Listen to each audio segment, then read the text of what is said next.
நடிகர் அவதாரம் எடுக்கும் இசையமைப்பாளர் தேவி ஸ்ரீ பிரசாத். விஜய்க்கு ஆதரவாக களமிறங்கிய பிரபல நடிகை. புதிய திருப்பமாக விஜய்க்கு ஆதரவாக தாவேகாவில் இணைந்தார். விஜயுடன் கூட்டணி வைத்தாலும் இபிஎஸ் தான் முதல்வர். நடிகை கௌதமி. அன்பு தமிழ் நெஞ்சங்களுக்கு மெர்சல் கெலாட்டாவின் அன்பு வணக்கம். வாங்க இன்றைய காணொளி இதோ.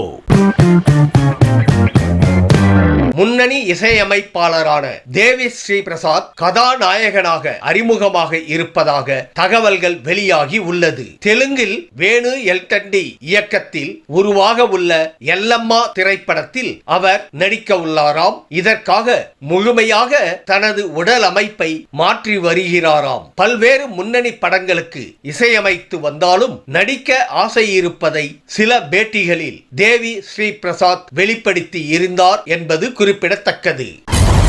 கரூர் விவகாரத்தில் விஜய்க்கு ஆதரவாக நடிகை மல்லிகா வீடியோ ஒன்றை வெளியிட்டுள்ளார். விஜய் சார் கேமரா முன்னாடிதான் நடிப்பார். தமிழக மக்களிடம் கண்டிப்பாக நடிக்க மாட்டார். இந்த கலிகாலத்தில் மக்களுக்கு நல்லது செய்ய வேண்டும் என நினைத்து அரசியலுக்கு வந்திருக்கிறார். அவருக்கு எவ்வளவு சோதனை வந்தாலும் இறுதியில் அவர்தான் ஜெயிப்பார் என தெரிவித்துள்ளார். இவர் திருப்பாச்சி திரைப்படத்தில் விஜய்க்கு தங்கையாக நடித்தவர்.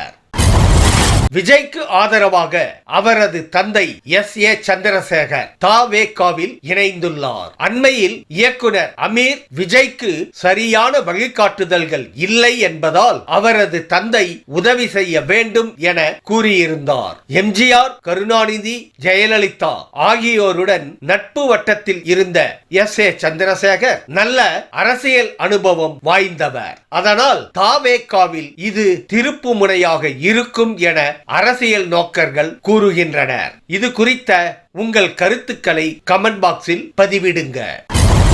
தாவேகாவுடன் அதிமுக கூட்டணி அமைத்தாலும் இபிஎஸ் தான் முதல்வர் என நடிகையும் அதிமுக கொள்கை பரப்பு துணை செயலாளருமான கௌதமி தெரிவித்துள்ளார். கரூரில் நடந்த கொடூரமான சம்பவத்தை பற்றி பேச விரும்பவில்லை. அதற்கான சட்ட ரீதியாக நடவடிக்கை எடுக்கப்பட்டு வருகிறது. பாதிக்கப்பட்ட மக்களை விஜய் கண்டிப்பாக சந்திக்க வேண்டும் என அவர் வலியுறுத்தினார்.